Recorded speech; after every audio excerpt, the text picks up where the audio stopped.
in a line between the volcano and the swimming pools. We've arrived at the worm digging grounds. This is the gear you'll need: a steel fork or a rake, like a clam rake, or a worm hoe, a pair of rubber gloves, a pail to put your worms in, and then I use lacrosse rubber boots. They're the most comfortable. They grip the rocks and get the best traction on the beach. We're gonna head down there and find some lugworm hills. They're a little bit soupy. Geese are over there honking away. Here we go. We're starting to see some castings. Now these lugworms live in a U-shaped burrow. This is one end of the worm, and the other end is down in this little pool. What we look for, when my kids were young, we look for the volcanoes, and then this would be called the swimming pool, and the worm is going to be in a line between the volcano and the swimming pool. So the worm's down underneath there. So I've started to dig a trench from the volcano over to the pool.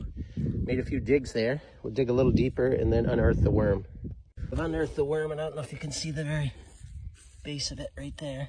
That's the tail end of the posterior end. If we take this mud out, oh, there it is. Beautiful lugworm. He's a little bit dirty. Let's find some water. Wash him up. There it is. Common lugworm.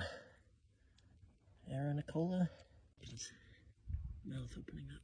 We got a little bit more than a half dozen nice lugworms. Some are larger than the other.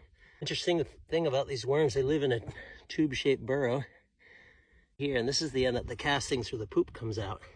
See these little rings there?